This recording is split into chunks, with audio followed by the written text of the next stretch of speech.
Hello, everyone. Greetings, wherever you are, and welcome to another edition of TIHA Archival Conversations, brought to you by Trans and Intersex History Africa. At Trans and Intersex History Africa, we document, we archive the histories of trans and intersex people across Africa and in its diaspora. We preserve those histories, we celebrate them, we recognize the struggles, and we continue to document the histories of our movement. Today, another special day, we travel to Zimbabwe in Southern Africa, where conversations about intersex lives have often remained hidden within families, communities, cultural beliefs, and traditional understandings of sex and gender. Yet it is from these communities that important stories of resilience, survival, leadership, and movement building continue to emerge. Joining us is Malume, also known as TN, an intersex activist from rural Zimbabwe and the founder and executive director of Intersex Advocate Trust Zimbabwe, IAZ. For years, Malume has worked to ensure that the experiences of intersex people living in rural communities are not forgotten or excluded from national, regional, and continental conversations. Through advocacy, education, and community organizing, Malume has connected local realities in rural Zimbabwe to the broader African intersex movement. Malume, welcome to TIHA Archival Conversations. Thank you, Victor. Sorry, my video is a bit shallow, so I guess you can work with that. Yeah, we can work with that, Malume. Malume is a very familiar word. What does Malume mean? Malume means the uncle, the loving person, the baby caring. Everyone that comes, you care for them. Is Malume having all the children in their arms? Malume, reading about you and hearing parts of your story, you are a 1977 child? Exactly. And I am 1975. Wow. Meaning I am older. But because you're Malume, you're just good as my wife. I am my Malume. You are my Malume. Thank you. Yes, and I respect you. For that, salute to you. And looks like your wife is right there with you. We greet her also. I guess she was with me here, okay. But she's just back there at home. But now, a shout out to her for keeping. I'll give a shout to her. Yes, thank you very much. So welcome to the TIHA Conversations. Now, Malume, big uncle. First question. Who is Malume?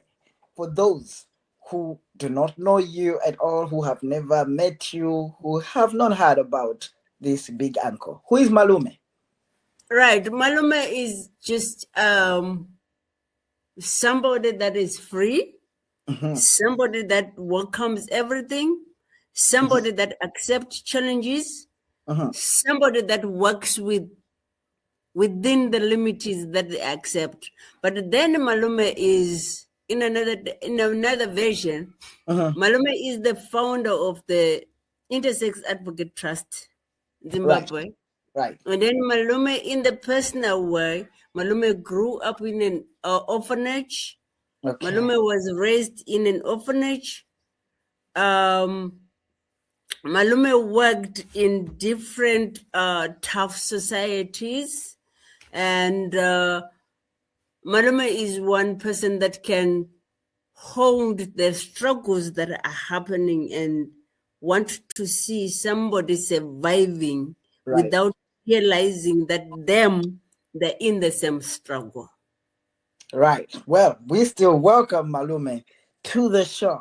And Malume, it looks like you were raised in rural Zimbabwe. Where were you raised? I was raised at Ngwenya Mission. Now that is called Imbuma Mission. And I was raised there. It was an orphanage. That's where I was raised. And where I was raised, I was taken to school, and I worked in different factory industries. And then to a time where I discovered my life, where I became a DJ. A DJ. And a sound engineer. A DJ in the rural area. Let's first get back to the beginnings. So you grew up, must have been unfortunate. You grew up in the in the orphanage in a rural area. Yes. You are intersex, and you are in this space in the orphanage with all these other children and caregivers. How was life there when you start to realize? When do you start to realize that you're different? Did you at some point realize, hey, wait a minute, I am different? You're taking me back to my memories. Yeah, but if it is not comfortable, please. No. I've gone past that. Okay. So I'm happy to share my memories so that somebody outside there would understand that staying in an orphanage doesn't mean you're in a prison or somewhere there. In an orphanage doesn't mean that you are glued to be there. You have to engage with what they say, but your vision and your future belongs to you. So you need to tell them what you need. So the orphanage offers you the space and the lineage to say, when you reach this age, this is the time where you need to move and make the time for yourself to prosper what you have said to us. And they take a little time to walk the journey with you until you stand. So then they tell us about this place. It's the life. The orphanage. So what happens was that I had a future. My future was just to be a truck driver, traveling all the countries that I needed. But it never happened. It happened that I turned to be to work in the clothes industry and delivering clothes. And then somewhere, I don't know, future changes, I became a sound engineer and a DJ as well, and holding the galas in Zimbabwe. I can never explain them. The one in Mozambique, whatever. So I was one person that wanted a future to live. And I'm still that one person, even if I'm growing old, I'm still one person that needs to have a future to say, I left a legacy, even there was no legacy. Right. What do I mean when I say there was no legacy? When I didn't know my mom and dad, when I didn't know my family, and I still strive to meet that family. And I work so hard in the rural areas to meet those people. And I don't know, even if I meet them, will I be excited? Will I be frustrated? Will I be devastated? I don't know. That is something that you will take care of when that time comes. Yeah. But Yeah. this DJ. So Malume, uncle, you grew up in this orphanage. Was it at the orphanage that you found out that you realized that you are intersex? How was that like? How did you get to that point? I never knew I was intersex. And I never knew that I was different. And until when we had, at school, you have these running Olympic things that you do at school. So you be green, you be yellow, you be what? And then you run. And then some point, your strength doesn't give you the finishing line. And then you faint sometimes. And that's when I discovered, because I fainted somewhere. And then from that moment, it gave me a hard time because I never had that attitude of choosing to say, going to the toilet, everyone would come and say, the boys will come and say, let's go to the toilet. You will not know which line. Oh. Should you go to the girls? Should you go to the boys? And you'll be pressed. You need to do that. You understand? So there you are children, early children, and everything what you do as children, it comes a mockery to you. And the teachers would try to make it well, and you feel they're defending you. And worse, in the orphanage, we have got mothers, we've got mothers, we've got sisters, we've got aunties that are helping us in the orphanage. And when you hear the mom telling you in the orphanage to say, you don't have to go out here. You need to stay here. These are your toys. These are everything of you. You stay there. Protect you. And until I come back, auntie will give you food. You need to sit on that corner. It feels like it was the right thing to me until when I grew up to say, now I'm old. I think I was in Form 3. We call it Form 3 here in Zimbabwe. Where I realized this is not the thing. You are not allowed to go to this toilet. You're not allowed to this. And then, we got one father in an orphanage. That marries the whole compound. Right. Has got many mothers. I don't know how they put it. And then you go to the father and you try to explain, and the father tells you, it's okay, my child. You can live here. You can sleep here.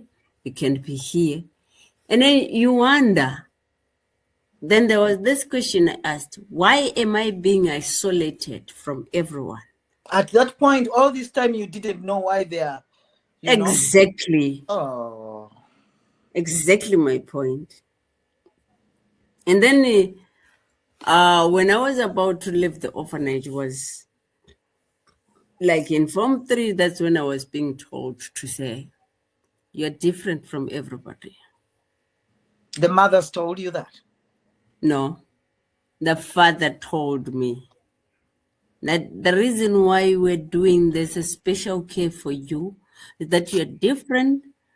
We don't want the mockery. But the mockery was happening within the orphanage. The children. Whereby, you've been fired. They fought you and they do everything that they want, and because you don't know why everything happens.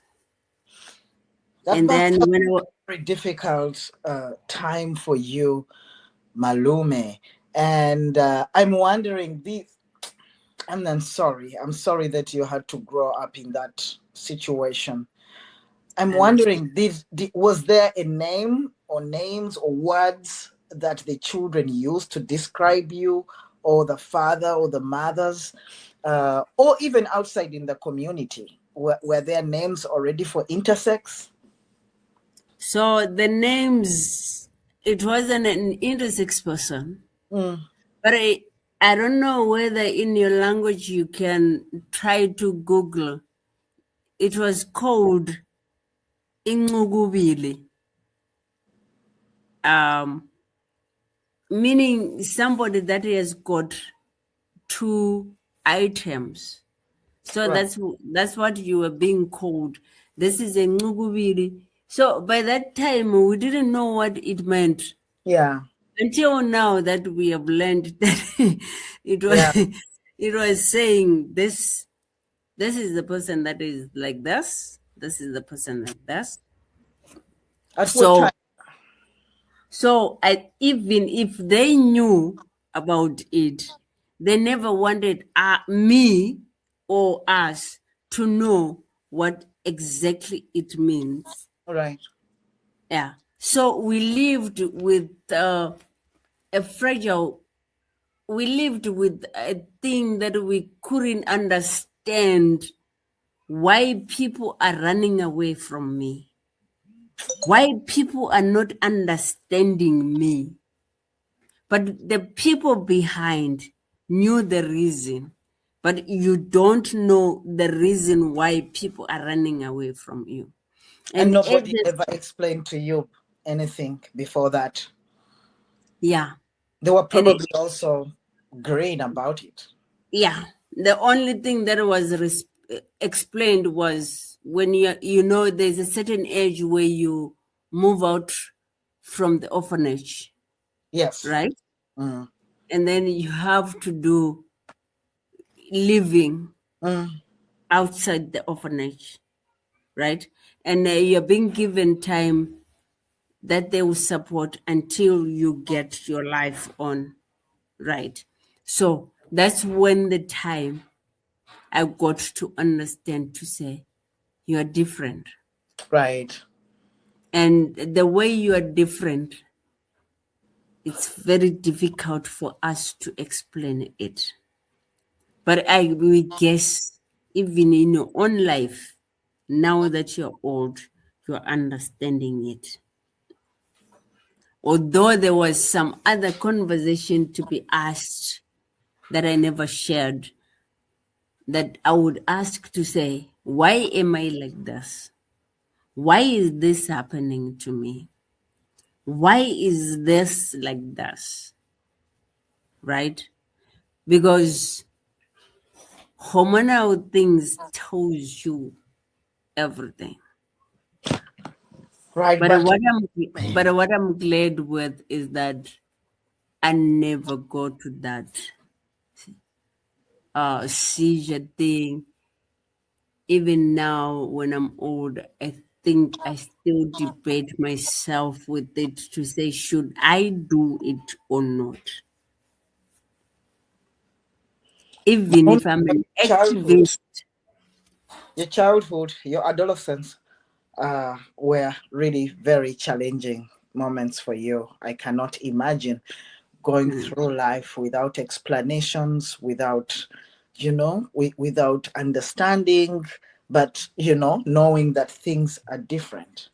And we hold you close and hold space for you in this moment. So moving forward, was it at the orphanage or outside that you became DJ and stuff like that? Start work. Were you working part-time while at the orphanage, or were you now out of the orphanage? So when I got out of the orphanage, I started to work as a I worked in the clothing industry. Yeah. And Do you need a moment, Malume? No, I'm fine. Okay. I worked in the clothing industry, and I also worked as a houseboy. I would say like a garden boy, so to say, just to get a career Right. to work with. And number two, and I worked as the reason why I worked as a DJ. I never knew anything, but I studied electricity, domestic electricity, industrial electricity, Wow. and I told myself this was going to be the life for me, Right. because And everyone needs electricity. Everyone needs an you were strategic. electrician. You knew what people are going to need, and you said, "Let me cover. Let me cover this gap." Yeah. Yeah. So And I you lived started to alone work. at that time. Do you need some time? So when I started to work as a DJ and a sound engineer, it was very funny because I was just thrown to an activity that costed a whole lot of money, and I didn't know anything. I never knew how to connect anything in terms of speakers and everything. All I knew was to connect the plugs and to know how the house is being housed in terms of electricity. But now DJ. the DJ and the sound engineer was not there. I had to take that. It was so funny, but it was painful. Now when I was speaking about it, I got a sound engine. I got a sound in my house that would just break your ears that you can. Well, but you liked it. Yeah. So were you living by yourself at this time? Yeah. On your own? Yeah. And also, did the people that you worked with know about your personal situation? Actually, they actually knew, especially the boss that had employed me, actually knew about my situation. And he used to call me, this,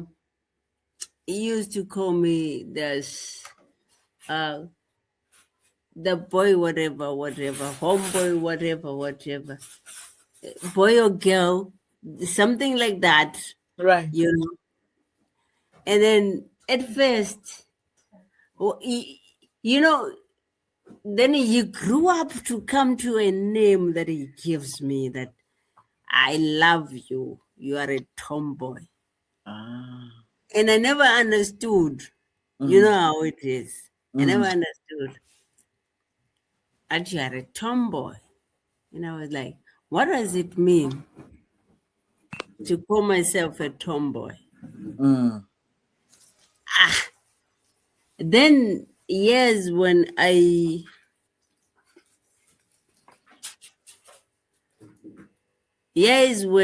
graduated to come to understand, to becoming an activist. Yeah. So during that period, you did not hear about organizations. You did not hear about any other intersex people. Yeah. So how for do you me become an activist?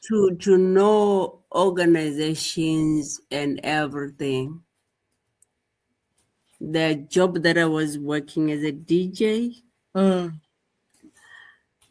and I went to an activity that was happening. One of the modelers was a transgender person, Ricky Nathason. that was holding that and was in charge of that. And I was the DJ and I was the sound engineer there. And I By that didn't time you know, were but and I didn't know about anything about Ricky Nathanson. oh, And Ricky. Yes, we know yeah, Ricky Nathanson. yeah. And Ah. I never knew Ricky Nathanson. I never knew anything. And then I think Ricky Nathanson just saw something different from me. And then we just have a long conversation sitting on the DJ box, and we were talking, and and then boom, 2 weeks later, I was given a termination letter to say what you did on that show, on the modeling show. It shows that you're not part of us. Oh my God. And then I lost my job. Just because they saw you talking to Ricky.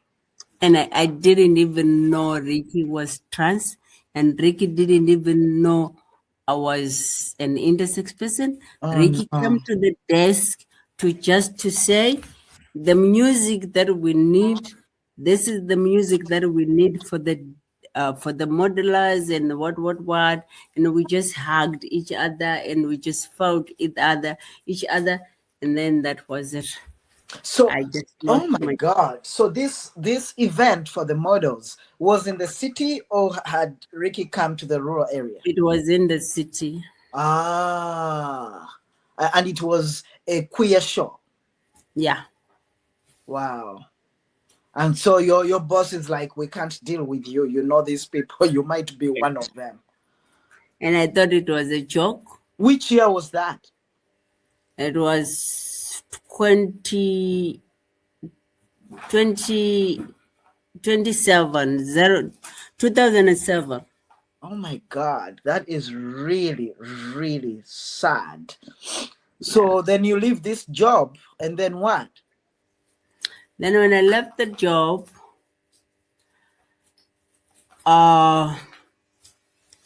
trust me, I was in a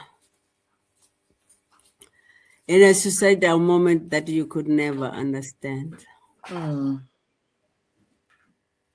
And I was one person that you will never want to speak to.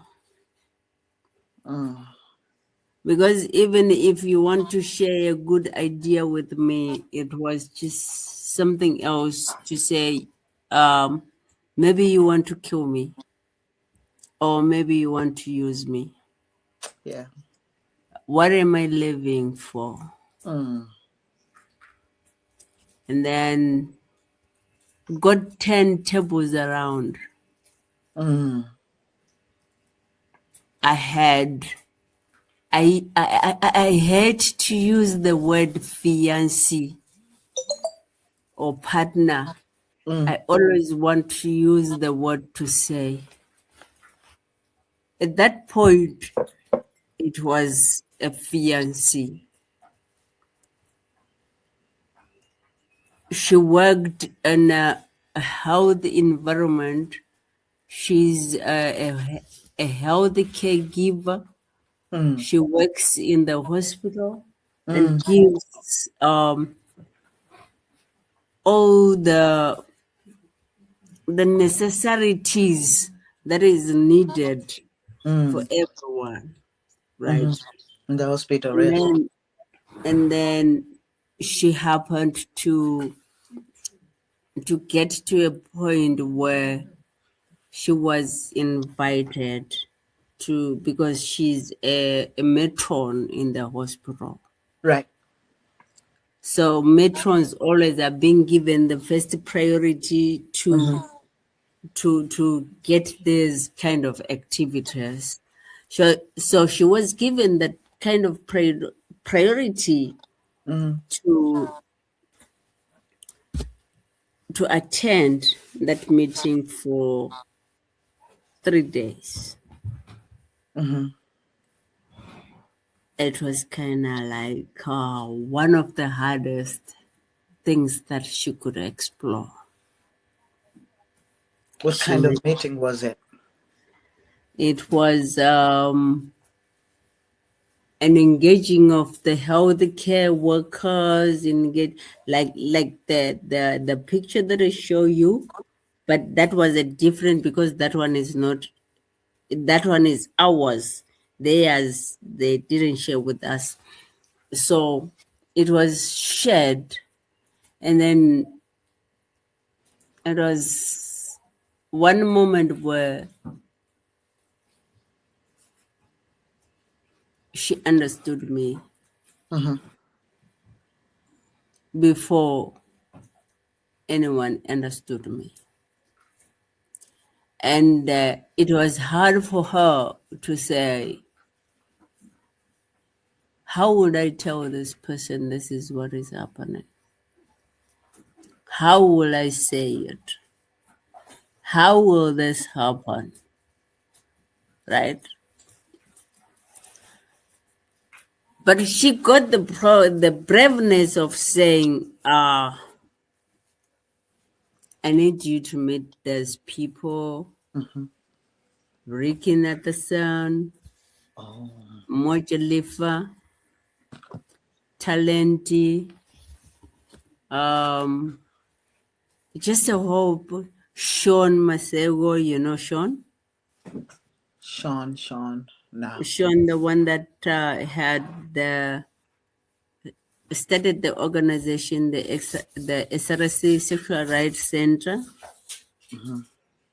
So your partner invited you to meet these people? Exactly. Through the work.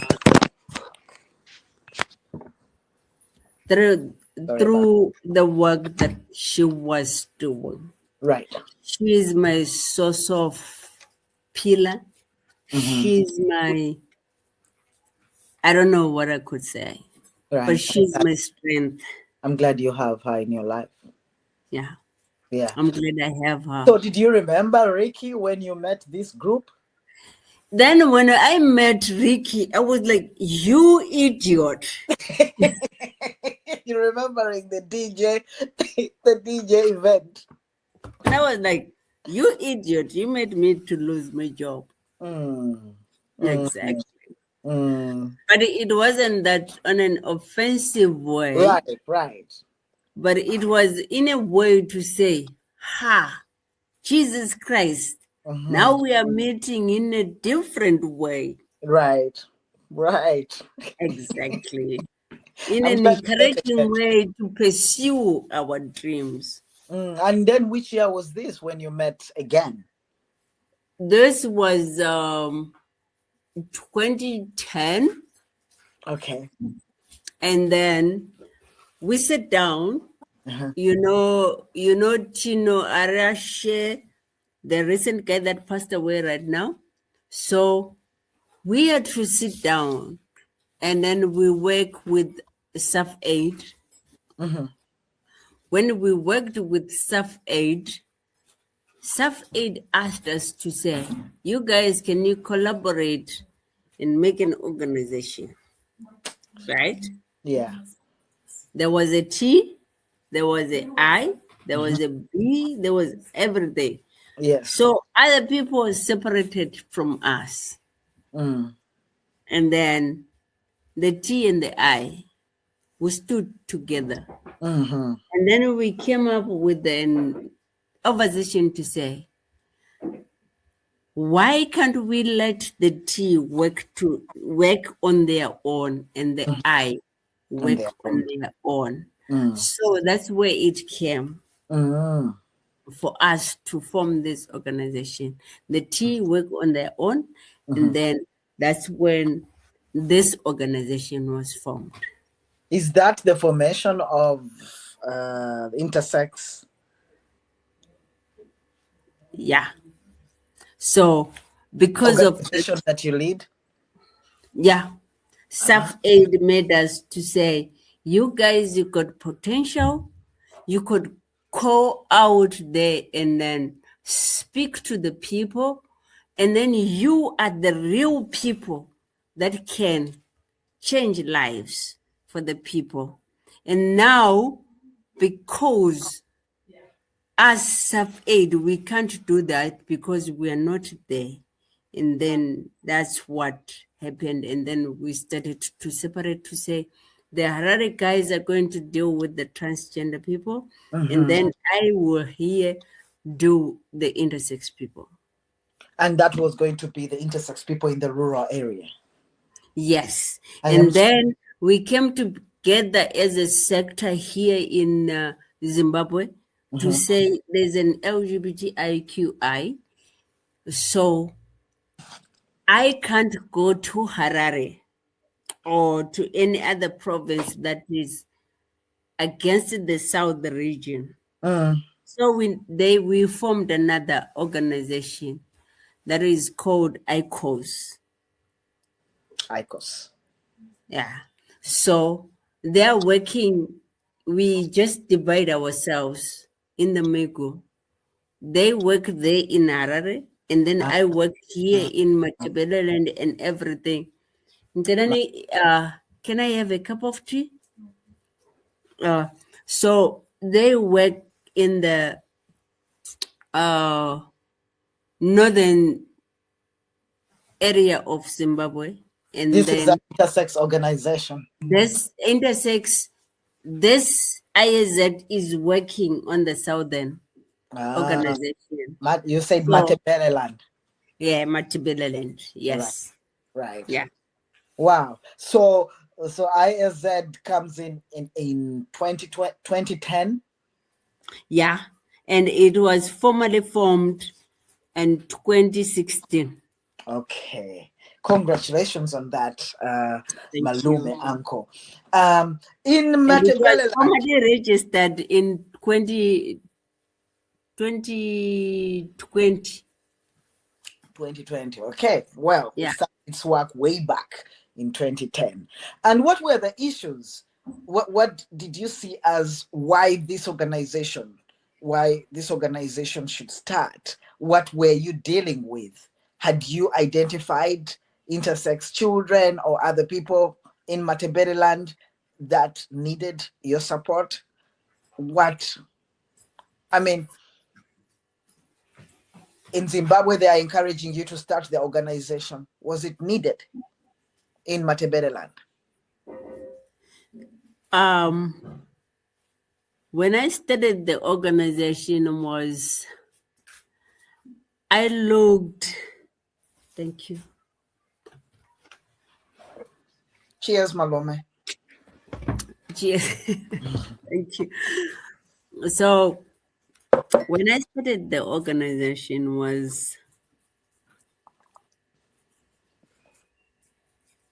I looked at myself first. From 2010, it was more like a briefcase organization. Right. And I had a colleague of mine that was my advisor as well as my board member. But unfortunately, he passed away. Trevor, he used to work for MMPZ. And then he asked me to say, do you think you are alone in this journey that you want to move? And I said, yes. He said, You actually thought you were alone? Yeah. And he said to me, what about if I tell you I'm working under the HIV organization that people need to understand their status, and it's hard to find them, especially the youth. What if I tell you to say, this is the time where you need to stand and do this. You're not doing for anyone, but you're doing it for other people. And I thought, and I said, yes, I would want to do it, but how would I do it? We started to do the non-cost activities. May his soul rest in peace. Due to COVID, he was too inflamed to COVID, and then we lost him before we had to come, before he had to see where we'll get to. Right. And then I would say this is one of the broadcasts that brings me a lot of memories that take me to ask myself, why am I here now? When some people that I worked with, they're not there. And I ask myself, why? So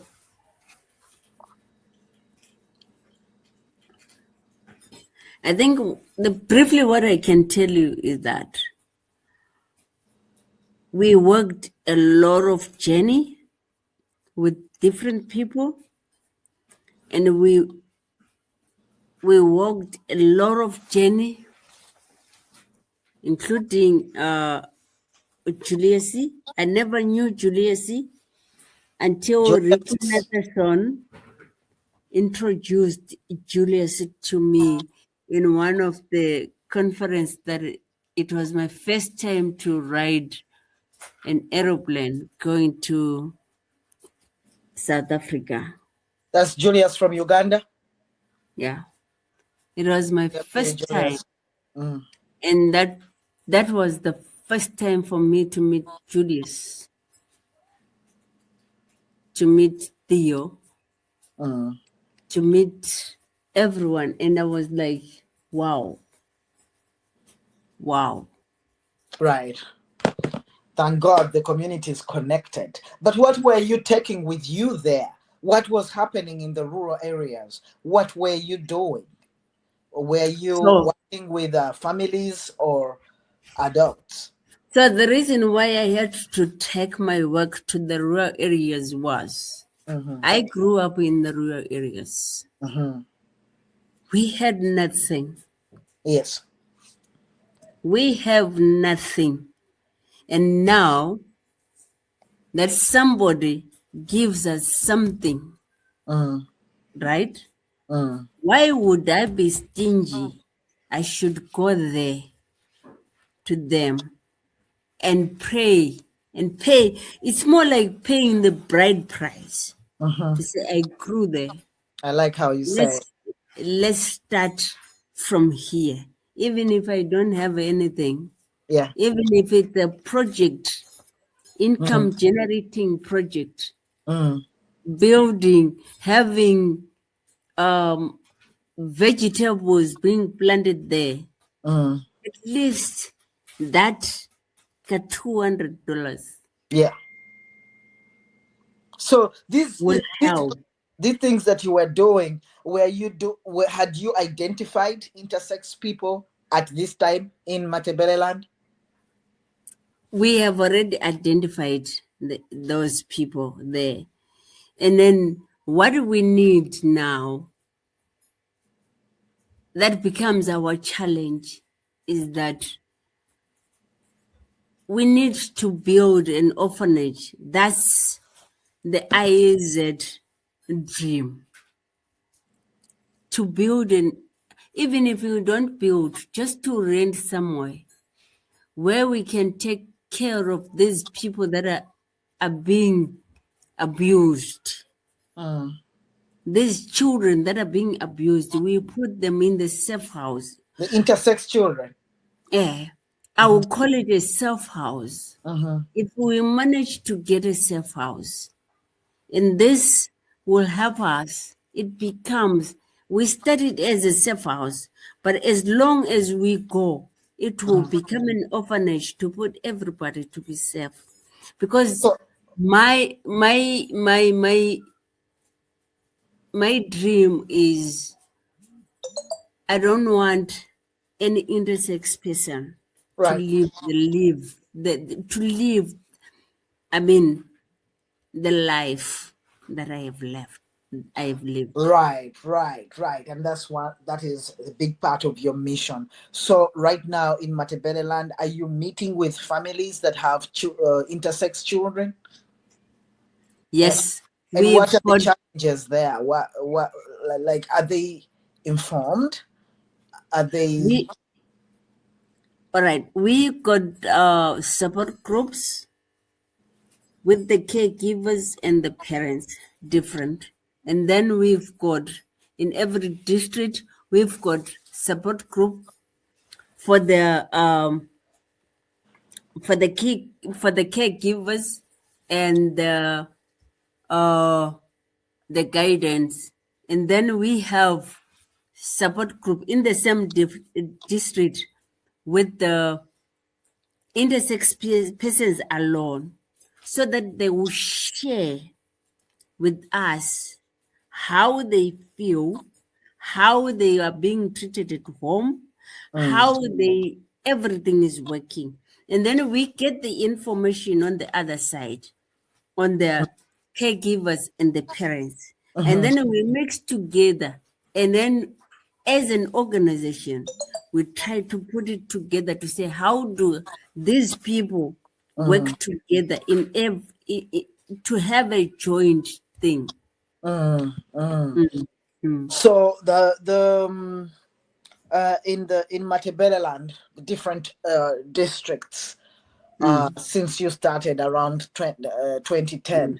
I mean, the rural areas are basically the center of our cultures. That is where they are more preserved, and people have certain beliefs. And when you were growing up, there was none. You didn't know about intersex people. People were scared to talk about it if they knew about it. From your story at the orphanage, how has it evolved over time? Has it changed in any way with communities in general in Matabeleland, at the hospitals or health centers in Matabeleland, in the schools? Are people now talking about it? Are there services that put into consideration the existence of intersex people in Matabeleland? In my own understanding, the way we are working, I like that we are working with the authorities in different authorities in different areas, and then I guess the way they understand, it's not, to me, I feel it's not forcing the authorities to understand, but to me, it's like you need to engage and have a conversation and make them understand than forcing them. But you find, Gucci, when everything is happening, when there's a food distribution that is happening or whatever distribution is happening, they give you a call to say, can you come and give a speech and speak and let these people understand? Even in hospitals, in rural areas, they give us 1 day or 2 days.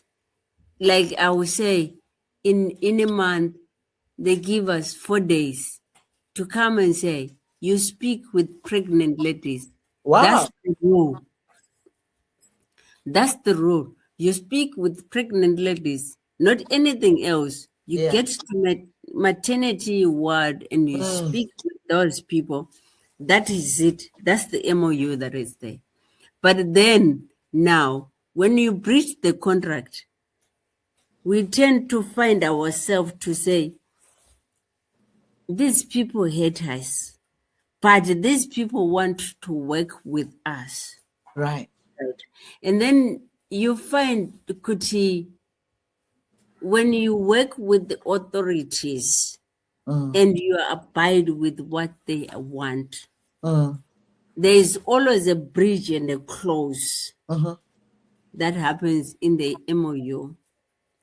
That is the most important thing where we sign. If I agree, I agree. If they agree, they agree. Then we sign the MOU. So what I would say is, I have never wanted a child called an intersex to live the life that I lived. Right. And I have come to a point to say,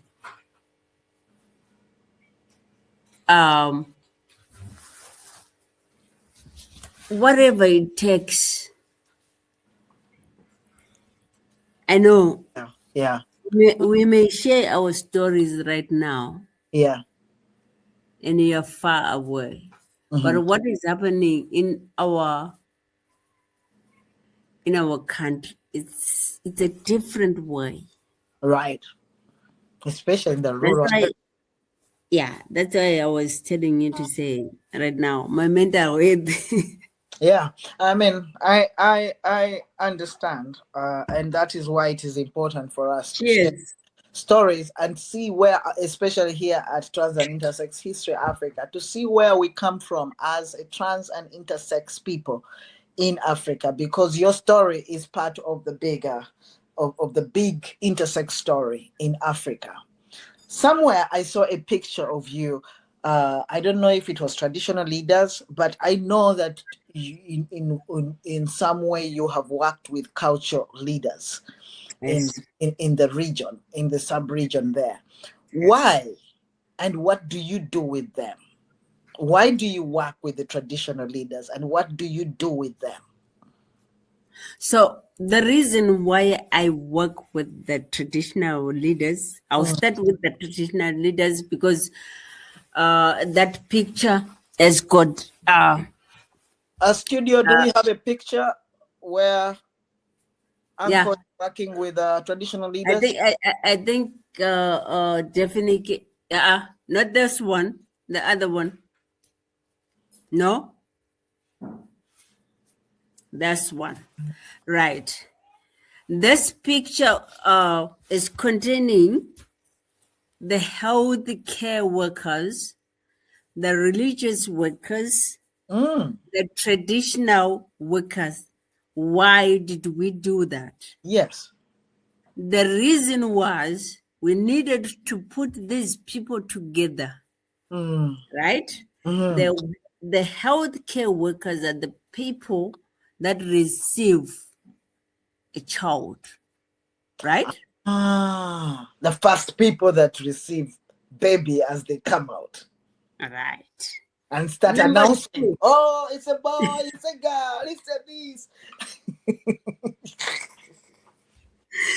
And number two, the religious leaders. Yes. Is that the mother believes in whichever religion they believe, they check the child there. Right. And number two, that was the father believes I am a traditional somebody. So when this happens,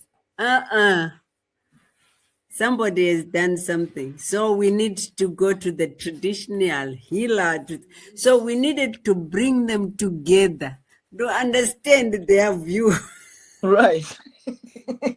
I can imagine what you got from that. Because you know these people, when they have this child, they believe in bewitching. Tell me, these traditional leaders, what do they believe that before you educated them? What did they believe happened to the children? So we had a conversation with them. Yeah. And while we have a conversation, there was almost a fight that was happening. You know, we had the mothers that had children born with intersex people, and we had a couple. I think we had 4 couples. Yeah, two couples. Yeah, that had intersex children. So we wanted to hear how this will happen. We just mixed it the mix and just wanted testing. And then, How did that go?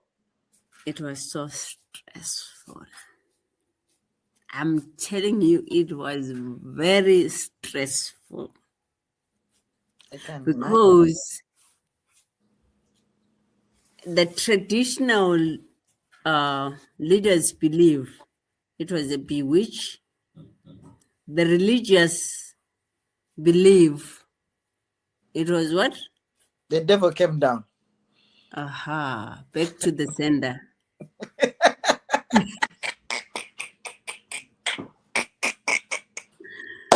And now the mother will be saying, I am a strong Pentecostal. Right. Hey, yeah, over my dead body. Back to the sender. And the father will be saying, I would rather have incense to get this. So solving that needed us to write more and engaging these people together. And the traditional healers believed, one thing that I liked with them, they believed that this thing in the old modern system, it was there. But was we there. never wanted it to come out. Because even when twins were born, Yes. one was supposed to be killed. Right. So when this was happening, and we have this kind of a person, we have to have a negotiative with the chiefs. That's why we had the chiefs in that meeting. Maybe if you see the picture, we had the chiefs. So the traditional leaders said that in the olden days, there were intersex children, but it was kept a secret. If you reveal it, that child would have to be killed. To be killed. Oh no. So many were killed. That means. Even twins will have to be killed. Oh no. I'm sorry about this. So we are trying to still move. You're doing amazing work. To remove the modem, bring it to life, but it's not easy.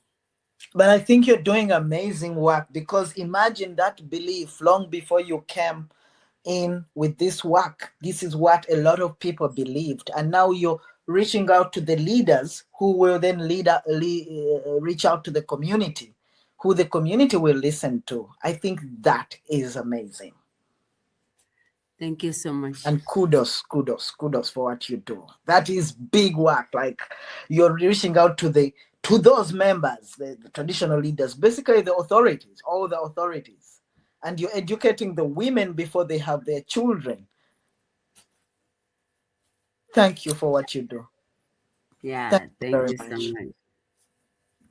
Yeah, so do you see it happening? Do you see change happening, even if slowly, in the community? I would say in the rural, it's happening, but the challenge that is happening is in every stage that you try to move.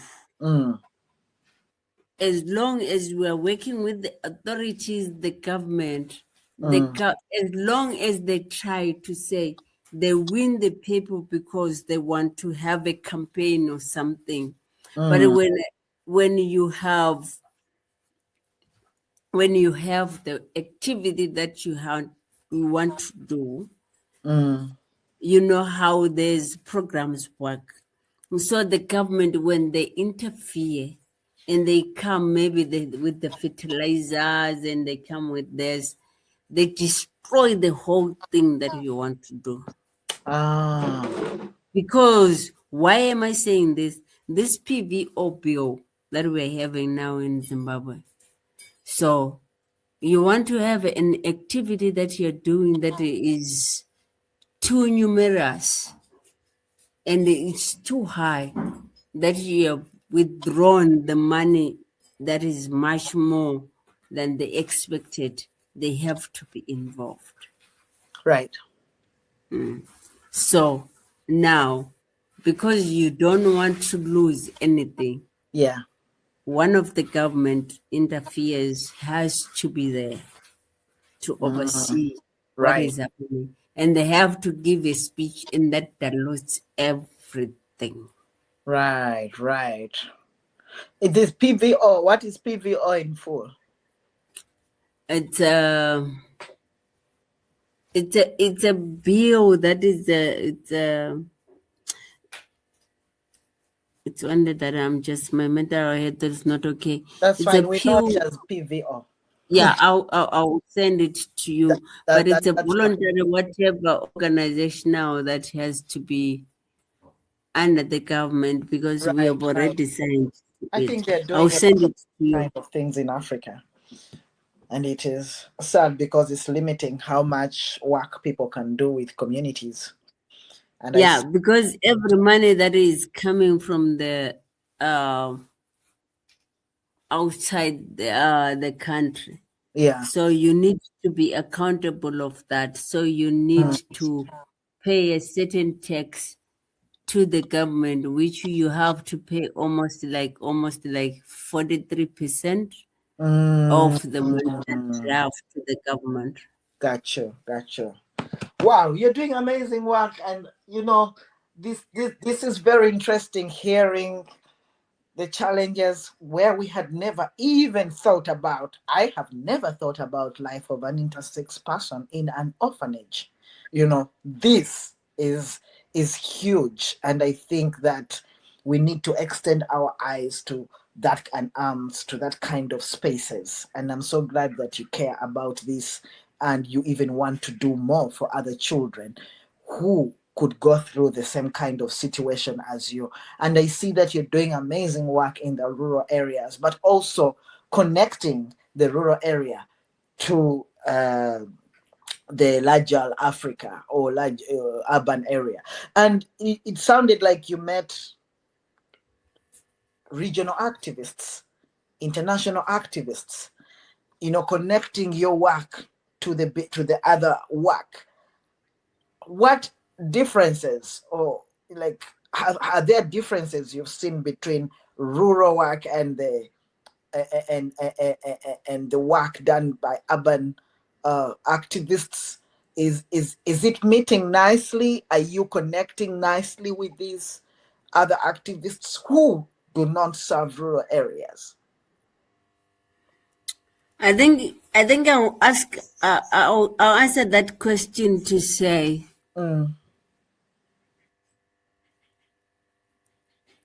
more engagement in terms of learning, educational learning. It's needed, but there was a time where I went to Uganda. Oh, I come from Uganda. Hallelujah. Yeah. There was a time when I went to Uganda, and I learned how they mix urban and rural areas. And I learned how they prioritize their work. And then when I came to my country, I sat down and took the notes and say, what do I want to do? Do I want to do urban, or do I want to do rural?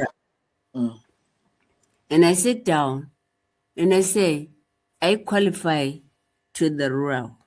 Right. So with those notes from Uganda, I think they made me who I am right now.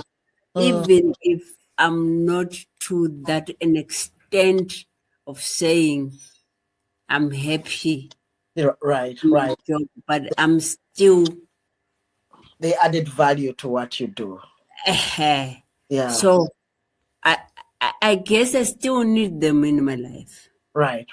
And I still need them in my organization to say they have to push me more.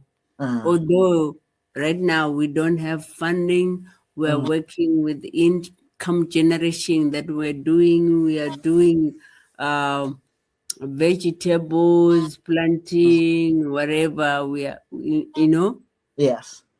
But I still need them in my life to say that now that you are in the stage, what do you want to do? That push, I think it will help me to move forward. Wow, we need each other. We are one movement and we need each other, no matter the setting where we are found. So, as we come to the end of this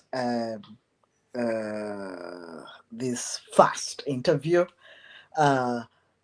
conversation, I would like you to leave. I think that you have worked with parents a lot. You've worked with pregnant women. You've worked with mothers of intersex children, and there's a way you approach them, I am sure, in the rural areas, which must not be an easy job. We would like you here at TIHA to leave a message for parents and future parents of intersex children, so that we save the lives of those intersex children, especially in the rural areas, not only in Bulawayo, not only in Matebele land, but across Africa, because your message will go across Africa.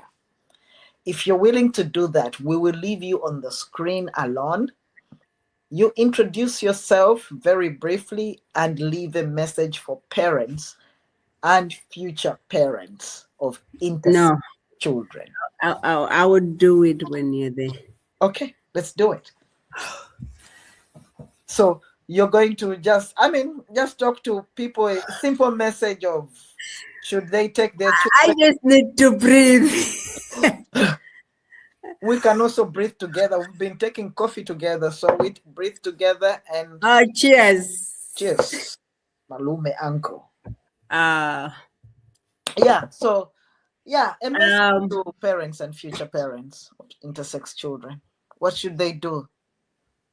I don't know whether I have to speak it with my own language so that I can express it, or you want me to speak it in English.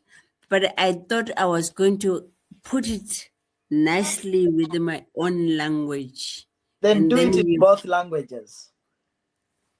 Come on, man. Okay, let's do it in, what's your language? Shona? Ndebele. Ndebele. So let's do it in Ndebele. Yeah. And we will find a way of working with it so that we share it with the rest of Africa and the world. Yeah. So mina ebengifuna ukukhuluma ukuthi abantu bonke abayincukubuye behlangana bengaziboni bazezise ukuthi bona bahlukene labanye abantu, so fanana nabo bonke abantu. Into ekhona ngeyokuthi thina asibambanene, sibe ngamaqhawe, sibe ngabe yinto yonke, sizimisele ukuthi thina yithi abakhona. Namhlanje nje ngikhuluma, lo muntu ozongibona ngikhuluma akazwe ukuthi azizwe ukuthi yena akayedwa lathi sikhona, njalo yena akazizwe ukuthi la akhona endaweni yakhe, akabe liqhawe, asukume, asimeme, sibe khona kuya. Siyabonga. Amen. Siyabonga Malume. Siyabonga, everybody. That was I'm so sorry about this. Thank God it didn't happen while you're speaking. But I'm sure what you said is a good message. You're Bantu, so somehow I was connecting to my dialect. Thank you so much. We will be actually translating that and sharing with the rest of Africa. Thank you so much for what you do Malume, uncle, everybody out there. This is our Malume from the Bele land in Zimbabwe. And I would like all of you to find ways to come through us and connect with these activists from rural Africa. And we have a lot to learn from them. And thank you, Malume. And to Thank you so much. everybody else, until next Friday, we want to say goodbye and siyabonga. Asante, asante. Asante sana.